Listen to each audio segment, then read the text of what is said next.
Ngayong araw ay punong-puno ng adventure ang vlog natin.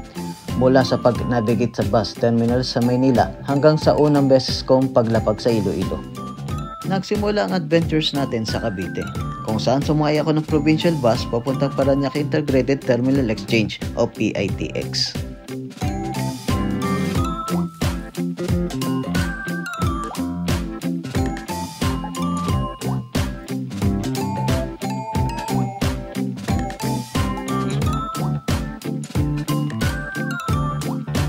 Ayos naman ang biyahe, pero pagdating ko doon na nagsimula ang aking kalbaryo.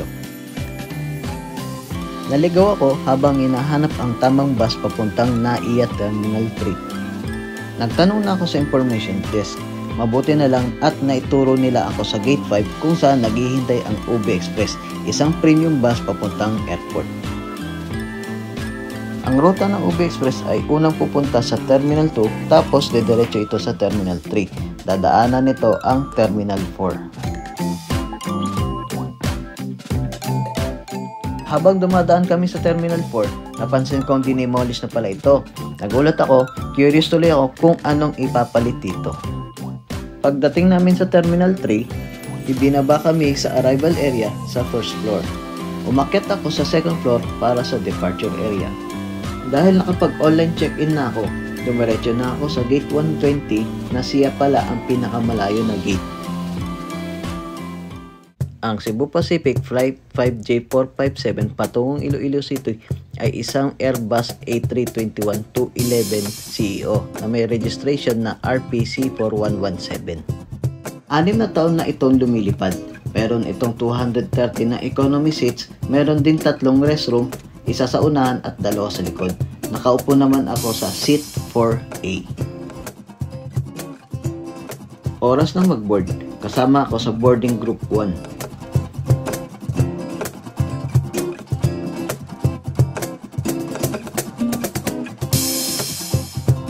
Pag-usapan natin ang seat 4A. Yung armrest sa kanan ay retractable, habang yun sa kaliwa naman ay fixed. Sa seat pocket, mayroong barf bag, safety information card para sa A321 CEO, at tray table.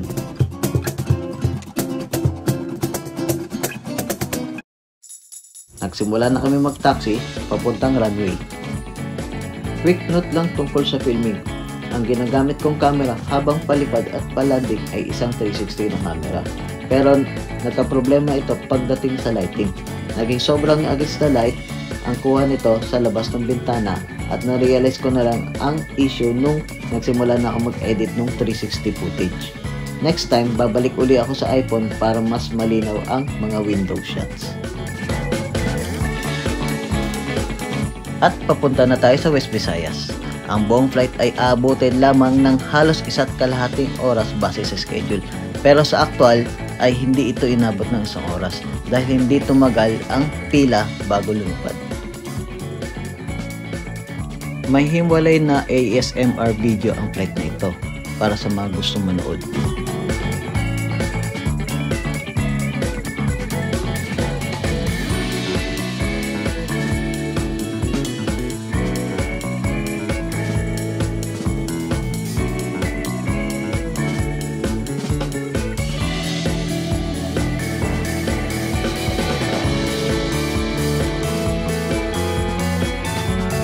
At dumating na tayo sa Iloilo International Airport.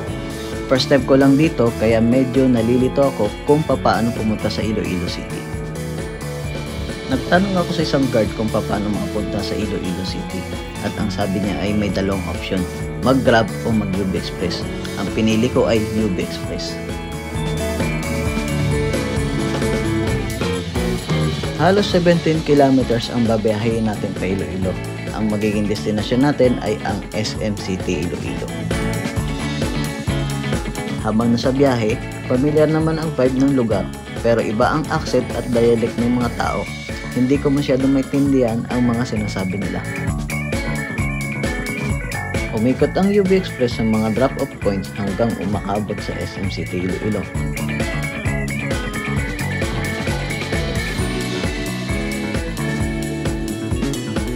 Pagkatapos kumain, naglakad tayo papunta sa hotel para makapag-check-in.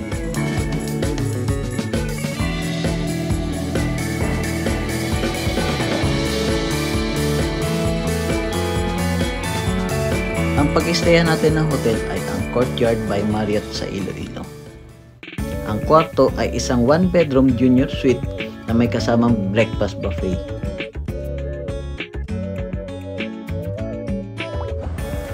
So, masyado siyang maluwag. May sariling TV, coffee table, at lamesa para sa iyong trabaho. Next naman, ang kanyang view ay sa Iloilo. Sa ito yung Iloilo Convention Center. At hindi ko alam kung ano yung yun. Ito naman yung bedroom. Ito siyang king size bed. Tapos ayan, meron siyang bedline. Meron din siyang sariling TV. At itong mahabang sopa. Matindi yung ilaw itong isa. At sarili na rin view. Wala siyang sariling aircon. May ang bathroom. So, simulan natin dito. Meron sarili siyang toilet na may bidet. And ito, lavabo. Toiletries. Shaving kit, vanity kit, dental kit. So bakit dalawang dental kit? Normally, kahit isang kinukuha ko, same price. So, dalawa na lang. Comb, supply, shower cup, sanitary bag, emery board, mouthwash, body lotion, facial soap. Andito sa CR yung talong libreng tubig. Meron din yung sariling salamin. Back to back. Ang kanilang toilet.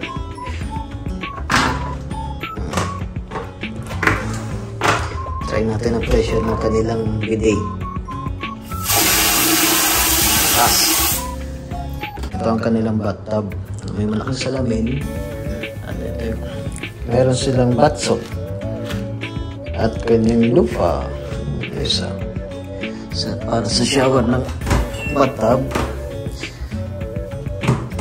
Try natin sa mga labas nito.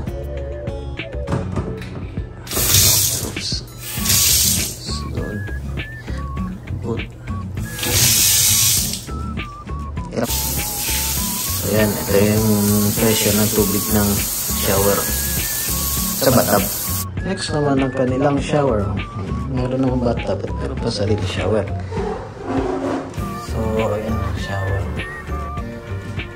May shampoo, may conditioner at shower gel.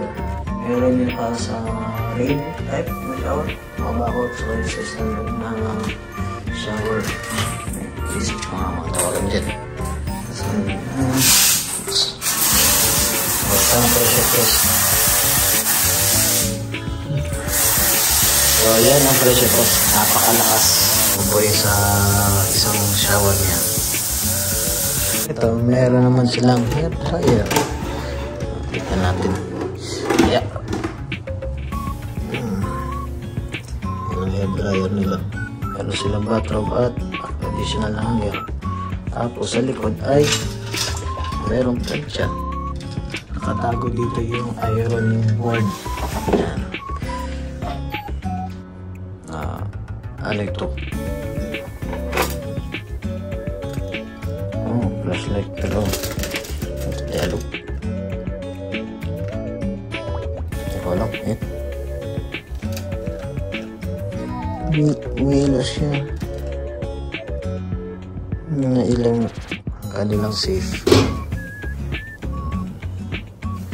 Okay, pati instruction. Yan, iba't ibang language.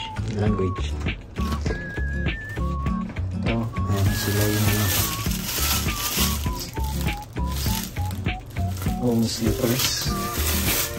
Dalawa. At para sa sapatos. Kailangan ko magdala ng sapatos na, no? Ayan. meron silang pang shoe shine. Pang mga sapatos. Naman dito sa entrance.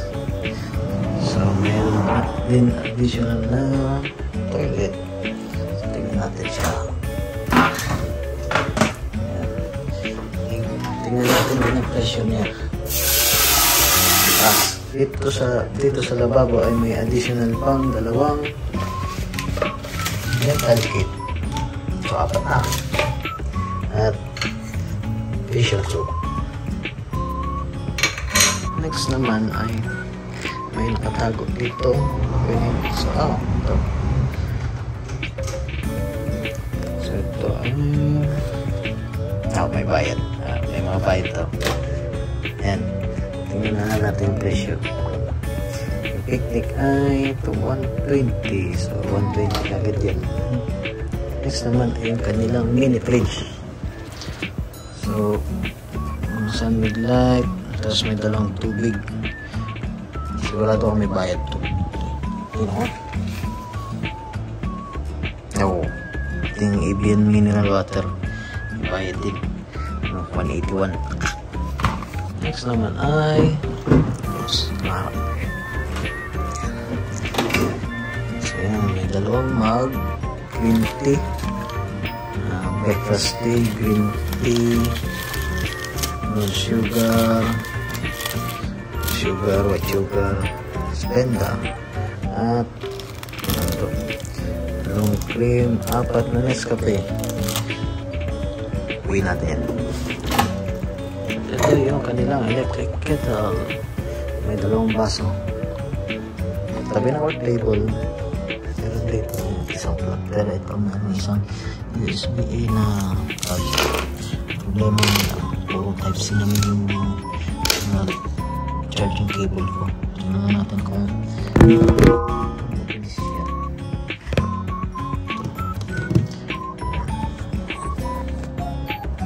Okay. More slow charger na siya. At hindi nagigilin yung aking power ko. So, yun lang. Buti na meron akong adapter. Papunta tayo ngayon sa swimming pool area.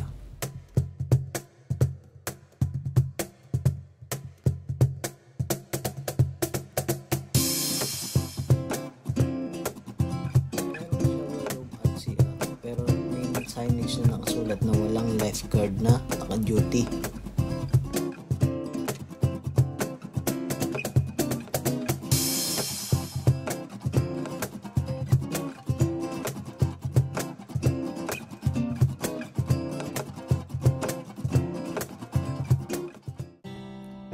May water dispenser sa hallway malapit sa elevator. Libre naman ito, pero kailangan mo magdala ng sariling lagayan ng tubig para makaigib.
ako ng Grab papuntang Iloilo Fishport.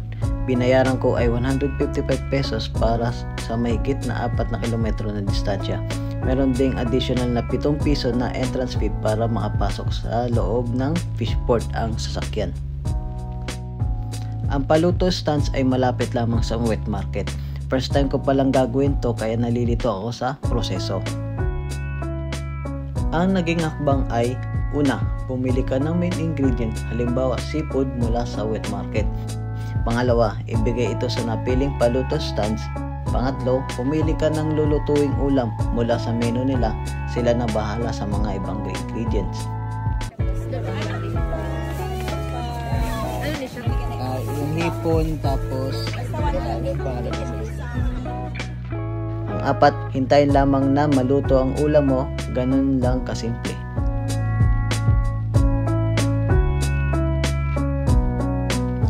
Pagkatapos kumain, bumili ako ng instant coffee sa sari-sari store sa labas ng Fishport habang naghihintay ng Grab pabalik sa hotel.